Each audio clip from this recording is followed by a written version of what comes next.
नमस्कार दोस्तों, स्वागत है आपका जीएस गुरु विकल चैनल पर। और आज हम लोग हिंदी की तीसरी क्लास लेंगे। पहली क्लास में हमने समास के बारे में पूरा डिटेल में बताया था। समास को उसको वहां से बहुत इंपॉर्टेंट टॉपिक है, एक क्वेश्चन आता है, उसे आप तैयार कर लेंगे। दूसरी क्लास में हमने इंट्रोडक्शन देखा था, वर्ण क्या होते हैं, अक्षर क्या होते हैं, उनके बारे में हम लोगों ने डिटेल में बात किया था। आपका काम यह है कि इसकी एक्सरसाइज को करेंगे कि यहाँ से कैसे क्वेश्चन आए हैं, तब आपके दिमाग में बनेगा कि हाँ ये बातें हैं। क्योंकि ऐसे पढ़ने से क्वेश्चन नहीं सॉल्व होते, क्वेश्चन सॉल्व होते हैं प्रीवियस ईयर क्वेश्चन को करने से। तब आप में कुछ ना कुछ कॉन्सेप्ट फंसेगा, उसे आप कमेंट बॉक्स में कमेंट करेंगे, उसका उत्तर देंगे। और ज्यादा जब क्वेश्चन होंगे तो हफ्ते में लाइव आकर और उन सब समस्याओं का आपका समाधान कर देंगे। ठीक है, आज हम लोग शब्द को पढ़ेंगे। उसमें शब्द के भेद कितने होते हैं, कितने प्रकार के शब्द होते हैं, उन सब बारे में हम लोग उपसर्ग प्रत्यय इन सब के बारे में हम लोग आज चर्चा करने वाले हैं। तो चलिए शुरू करते हैं। तो सबसे पहली बात कि शब्द कहते किसे हैं। शब्द तो दो या अधिक वर्णों के मिलने से जो ध्वनि निकलती है, जो सार्थक ध्वनि निकलती है, उसे शब्द कहा जाता है। मान लीजिए हमने कहा अमस सा कोई अर्थ नहीं निकल रहा है, कोई सार्थक अर्थ नहीं निकल रहा है, इसलिए यह जो है शब्द नहीं हुआ। पर दो या अधिक वर्णों से अगर कोई सार्थक ध्वनि निकल रही है तो उसे ही शब्द कह देंगे। मान लीजिए कमल, अब कमल कह दिया, कमल से एक फूल विशेष का हमको उल्लेख हो गया, सार्थक हो गया, तो इसे शब्द कह दिया जाता है। ऐसे ही समझ पा रहे हैं। तो दो या अधिक वर्णों के मिलने से हमने कुछ शब्द लिख दिए हैं, अब इसी को डिफाइन करते जाएंगे तो हमारे टाइम कम लगेगा। तो दो या अधिक वर्णों के मिलने से जो सार्थक ध्वनि निकलती है उसे ही शब्द कहते हैं। अगर आप नोट्स लेके बैठे हैं, कॉपी पेन लेके बैठे हैं, तो इसे नोट करते जाएंगे, बार बार नोट। जैसे कमल, ठीक है, दिनेश, रमेश, फूल, राम, कुछ भी शब्द होता है। रूढ़ शब्द क्या कहते हैं?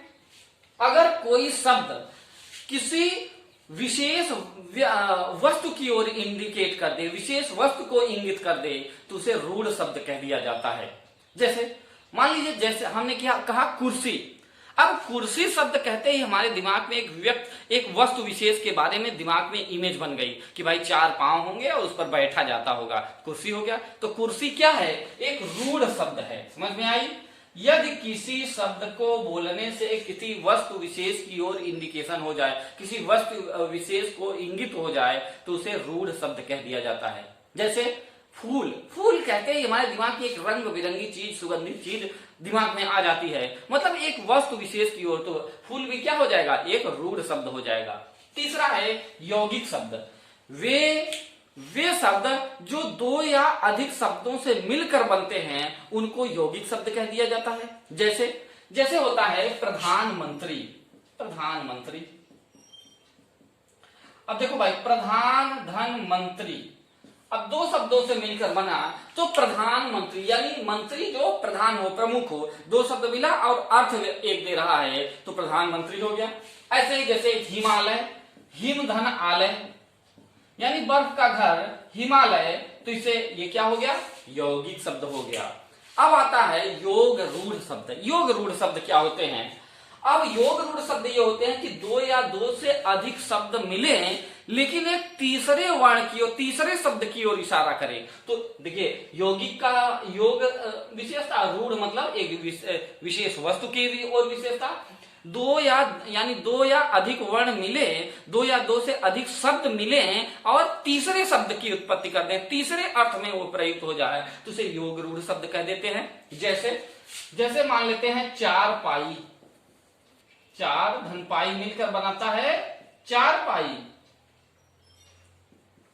अब चार पाई, अब आपको समझ आ रहा होगा कि योग रूढ़ चार धन पाई बराबर चार पाई, चार से मतलब चार पांव, चार पांव कह रहे हैं कि चार पांव वाली। अब चार पांव वाली तो कुछ भी चीज हो सकती है, पर वह चार पांव वाली हमें एक विशेष वस्तु के लिए यूज हो रहा है। वह जो हमारे लेटने बैठने के लिए चार पाई, जिसे हम लोग लोकल लैंग्वेज में, जिसे हम लोग देसी बोली में खटिया कह देते हैं, तो उसका बोध करा रहा है, तो यह योग रूढ़ शब्द हो गया। इतनी बात क्लियर हुई। अब आते हैं हम लोग तत्सम शब्दों के। वे शब्द जो संस्कृत में तत्सम, वे शब्द जो संस्कृत भाषा से ज्यों के त्यों ले लिए गए हैं, उन्हें तत्सम शब्द कह दिया जाता है। जैसे कार्य, अब कार्य संस्कृत शब्द है। ऐसे जैसे राष्ट्र, राष्ट्र, ये संस्कृत शब्द है। जैसे मातृ, ये संस्कृत शब्द है। तो ये जो शब्द हिंदी भाषा में संस्कृत से ज्यों का त्यों ले लिए गए हैं उन्हें तत्सम शब्द कह दिया गया। तद्भव क्या होता है? अब इसी से बना तद्भव संस्कृत से बाद में उसके हिंदी के अनुरूप यदि परिवर्तन करके संस्कृत में हिंदी की भाषा में यदि उसे स्वीकृत कर लिया गया है, परिवर्तित कर लिया गया है, तो उसे तद्भव शब्द कह दिया जाता है। जैसे इसी के उदाहरण को पलट दें, अगर कार्य को ही हमने कह दिया काम, अब काम को हमने अपनी सुविधा के अनुसार कार्य को काम बना दिया, तो काम क्या हो गया? काम एक तद्भव शब्द हो गया, जबकि उसका तत्सम क्या है? जो है कार्य हो गया। इतनी बात समझ में आई?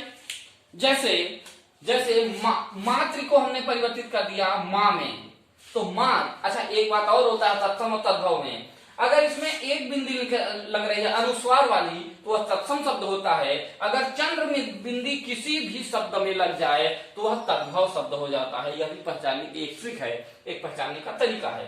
तो मातृ से माँ बन गया, तो ये तद्भव शब्द हो गए। ऐसे बहुत सारे तद्भव शब्द। अब आते हैं आगत, इन्हें कहते हैं आगत या विदेशी शब्द भी कह दिया जाता है। विदेशी शब्द तो वे शब्द जो दूसरी भाषाओं से ले लिए गए हैं उन्हें आगत या विदेशी शब्द कह लिया जाए। बहुत सारे यात्री आते थे, बहुत सारे देशों से लोग आते जाते थे, तो उनके शब्दों को भी हिंदी भाषा में स्वीकार कर लिया गया है। उन शब्दों को जो है वो विदेशी शब्द कह दिया जाता है या आगत शब्द कह दिया जाता है। अगर उदाहरण देखें तो जैसे कागज, कागज शब्द, ऐसे कैंची, ये सब दूसरी हिंदी भाषा में नहीं थे। अब ये ऐसे ही ले लिया, वही शब्द हम लोग प्रयुक्त करने लगे हिंदी में। जैसे तोप, तोप को भी ऐसे जैसे अंग्रेजी भाषा का हमने ले लिया ऑफिस। अब ऑफिस को भी हम हिंदी में भी यूज कर लेते हैं ऑफिस, तो ये आगत या विदेशी भाषा हो गई। अब देसी, अब विभिन्न स्थानीय बोलियों में जो शब्द बोले जाते हैं उनको हिंदी में प्रयुक्त कर लिया गया है। जैसे कुछ अवधी की भाषा है, कोई मैथिली की भाषा है, कोई भोजपुरी की भाषा है, कोई हरियाणवी भाषा है, उसको ज्यों का त्यों ग्रामीण जो स्थानीय भाषाएं हैं उन भाषाओं से ले लिया गया है, तो उसे क्या कहते हैं? देसी भाषा शब्द कहते हैं। देसी शब्द जैसे मान लीजिए कोई कह दिया लोटा, लोटा शब्द जो है देसी भाषा का शब्द है। ऐसे जैसे चारपाई को बहुत जगह खाट बोल दिया जाता है। अब खाट क्या है? ये हरियाणवी भाषा से ले लिया। खाट शब्द जो है ये भी देसी शब्द है। ठीक है, इस प्रकार के ये शब्द जो हैं देसी शब्द कहलाते हैं। संकर शब्द, संकर शब्द, इसको ध्यान रखेंगे, वे शब्द जो दो भाषाओं से मिलकर बने हैं उन्हें संकर शब्द कह दिया जाता है। जैसे समझिए रेलगाड़ी, रेलगाड़ी, अब देखो भाई रेलगाड़ी हम लोग नॉर्मली कह देते हैं रेलगाड़ी। अब देखिए रेल शब्द है अंग्रेजी का और गाड़ी शब्द है, गाड़ी है हिंदी का, आपके हिंदी का। अब दोनों को मिलाकर बन गया क्या? रेलगाड़ी या संस्कृत का। ऐसे ही शब्द आप समझ सकते हैं कि जांचकर्ता, जांचकर्ता शब्द, तो जांच शब्द है हिंदी का और कर्ता शब्द है संस्कृत का, तो दो भाषाओं से मिलकर यह बन गया जांचकर्ता, तो इसे संकर शब्द कह दिया जाता है। इतनी बात क्लियर हुई? ठीक है, अब हम लोग इसको थोड़ा सा मिटा के उसके बाद फिर ये नीचे वाला अध्ययन। अब हम लोग शब्द को देख लेते हैं। व्याकरण के आधार पर शब्द के प्रकार कितने होते हैं? तो व्याकरण के आधार पर शब्द के 8 प्रकार होते हैं, 8 भेद होते हैं। ठीक है, कौन कौन से 8 भेद होते हैं भाई? संज्ञा, सर्वनाम, विशेषण, क्रिया, समुच्चय बोधक, क्रिया विशेषण, संबंध बोधक, विस्मयादिबोधक। तो ये 8 प्रकार हैं शब्द के व्याकरण के आधार पर। इन 8 प्रकारों को भी हम विकार के आधार पर 2 भाग में बांट सकते हैं। एक को कह देंगे विकार के आधार पर विकारी शब्द और दूसरा को कह देंगे अविकारी शब्द।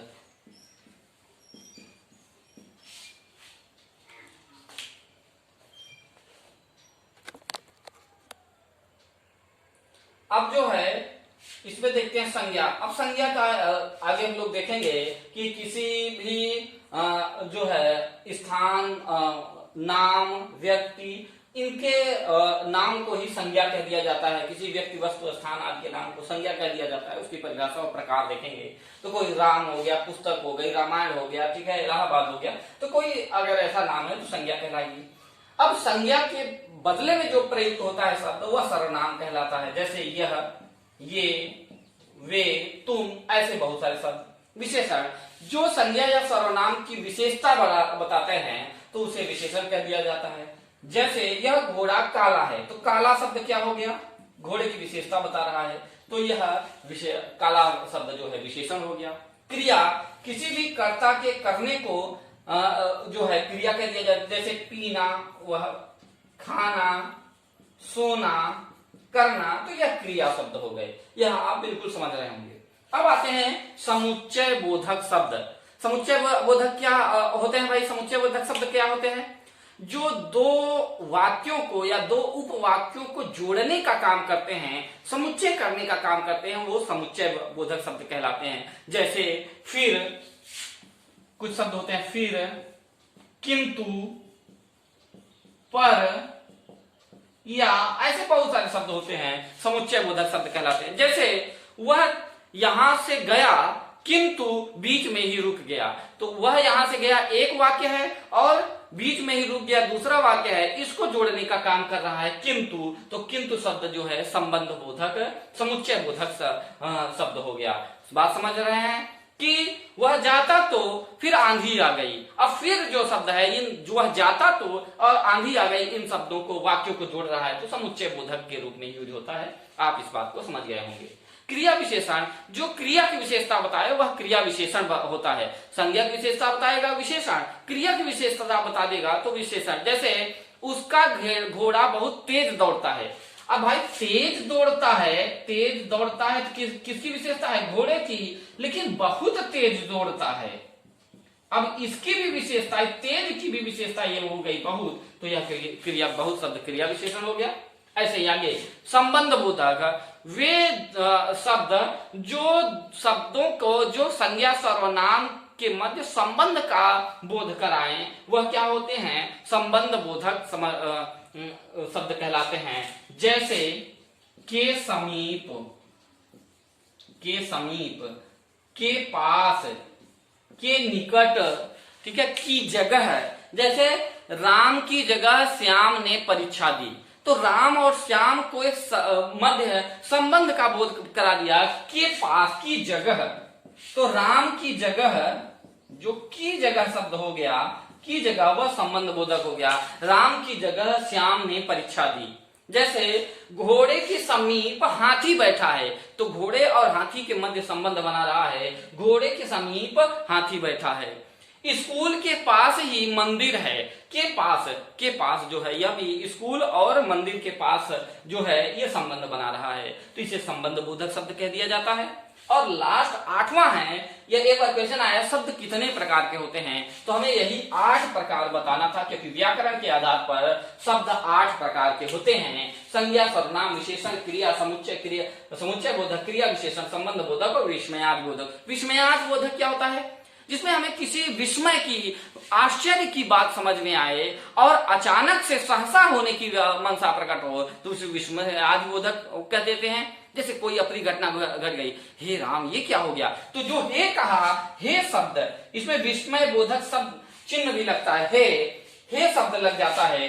जैसे अरे, भो, ये शब्द जो हैं ये विस्मय को प्रकट करते हैं, तो इन्हें विस्मयादि बोधक शब्द कह दिया जाता है। अब देख लेते हैं हम लोग कि उपसर्ग किसे कहते हैं और प्रत्यय किसे कहते हैं। अब हम लोग उपसर्ग पढ़ेंगे। उपसर्ग की परिभाषा अगर हम देखें, वे शब्द जो किसी शब्द के आरंभ में लगकर, वे वर्ण अक्षर शब्द जो किसी शब्द के आरंभ में लगकर उसके एक विशेष अर्थ में प्रयोग कर देते हैं, या उसकी अर्थ में विशेषता ला देते हैं, उसके शब्द के अर्थ में विशेषता ला देते हैं, उसे उपसर्ग कह दिया जाता है। समझ में आई बात? कि वे शब्द जो शब्द के आरंभ में लगकर उसके अर्थ में विशेषता ला देते हैं तो उसे उपसर्ग कहते हैं। आरंभ में लगते हैं। उप, अगर नाम भी देखिए, उप मतलब समीप, सर्ग मतलब जुड़ जाना, तो समीप आकर यानी आगे से आकर जुड़ जाए तो उपसर्ग हो जाएगा। बात समझ पा रहे हैं? जैसे हम लोग उदाहरण के तौर पर देखें, पराक्रम, पर धन क्रम बराबर पराक्रम, पर आक्रम पराक्रम। अब इसमें दो शब्द ऐसे ही मिल गया। जैसे ख्यात है तो प्रधन ख्यात बराबर प्रख्यात शब्द बन गया। तो ये जो पर लग जा रहा है, प्र शब्द लग जा रहा है, ऐसे उपकार, उपकार शब्द, उप शब्द लग जा रहा है, तो इसे क्या, ये तीनों क्या शब्द हैं? ये जो है उपसर्ग हैं। उपसर्ग को हिंदी में उपसर्ग तीन प्रकार के होते हैं। यह आ चुका है कि हिंदी के उपसर्ग कितने प्रकार के होते हैं? तीन प्रकार के, भाषा के आधार पर। भाषा के आधार पर पहली जो है संस्कृत भाषा, मूल भाषा है तो संस्कृत भाषा के उपसर्ग, दूसरे जो है हिंदी भाषा के उपसर्ग, और तीसरा उर्दू भाषा के उपसर्ग। तो तीन प्रकार के उपसर्ग हैं। पहला उपसर्ग है संस्कृत के उपसर्ग, संस्कृत। दूसरे हैं हिंदी के उपसर्ग, हिंदी के उपसर्ग, और तीसरे हैं उर्दू के उपसर्ग, उर्दू भाषा के उपसर्ग। संस्कृत के टोटल 22 उपसर्ग हैं। यह संख्या आप ध्यान रख लेंगे, केवल संख्या पूछेगी, क्योंकि 22 के 22 नहीं पूछता। बस बहुत सरल होता है उपसर्ग प्रत्यय, बहुत सरल होता है। बस थोड़ी सी बात ध्यान रख लें कि वे शब्द जो शब्द के पहले लगकर उसके अर्थ में विशेषता ला देते हैं उन्हें उपसर्ग कहते हैं। ये तीन प्रकार के होते हैं, तीन भाषाओं के, संस्कृत के उपसर्ग, हिंदी के उपसर्ग, उर्दू के उपसर्ग। संस्कृत के टोटल 22 उपसर्ग होते हैं जो आगे जुड़ते हैं, हिंदी के टोटल 10 उपसर्ग होते हैं, और उर्दू भाषा के टोटल 19 उपसर्ग होते हैं। कहीं कहीं हिंदी भाषा के 12 उपसर्ग दिया है, वह नहीं सही है, यह 10 ही उचित है, इसी को आयोग ने माना है, तो हम लोग भी यही मानेंगे। तो संस्कृत के 22 उपसर्ग, हिंदी के 10 उपसर्ग और उर्दू के 19 उपसर्ग। अभी एग्जाम्पल देख लेते हैं इन तीनों भाषाओं के, थोड़े थोड़े एक दो एग्जाम्पल भी देख लेते हैं, तो हमारी बात समझ में आ जाएगी, हमारे दिमाग में बात बैठ जाएगी। जैसे इसके और इसका हिंदी का, संस्कृत का एक उपसर्ग होता है अति। अति, अति से क्या हुआ भाई? जैसे अति धन 4 बराबर अत्याचार। पूछ ले अत्याचार में कौन सा उपसर्ग है? तो अति उपसर्ग है। अति धन आचार बराबर अत्याचार हो जाता है। ऐसे अभिधन यान बराबर अभियान, अभियान शब्द हो जाता है, अभियान। ऐसे ही अपधन एक शब्द होता है, अपधन यश बराबर अपयश हो जाता है। ऐसे बहुत सारे शब्द बन सकते हैं। ऐसे ही प्र है, प्र भी संस्कृत का उपसर्ग है, प्रधनकार बराबर प्रकार हो जाता है। इसकी कुछ जो है पीडीएफ हम दे देंगे, इसके एग्जांपल्स की, उसको एक्सरसाइज आप लोग कर लीजिएगा। एक्सरसाइज से आपको दिमाग में चीजें बैठेंगी। हम एक्सरसाइज दे देंगे, उसका नीचे आंसर भी लिखा रहेगा, उसको पूरा आप लोग जो है अध्ययन कर लेंगे। फिर चलते हैं हिंदी के उपसर्ग, 2-3 एग्जाम्पल देख लेते हैं इसके भी। इसका एक उपसर्ग है अ, जैसे कहते हैं ना अमान्य, अब जो है अनिष्ट, तो अमान्य शब्द जो है हिंदी का, अब इसमें अ उपसर्ग लग चुका है। ऐसे ही बात करें कि दु से दुष्कर्म, दुष्कर्म, दु उपसर्ग। ऐसे ही कु शब्द भी, जैसे कहते हैं कुप्रभाव, कुप्रभाव, प्रभाव में कु उपसर्ग जुड़ गया तो यह हिंदी का उपसर्ग हो गया।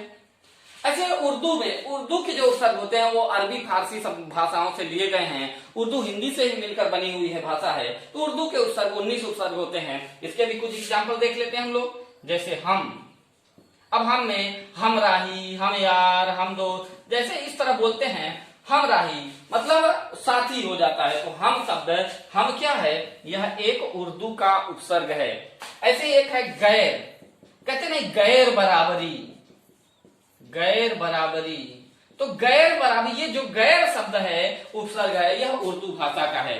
ऐसे एक शब्द बनता है अल,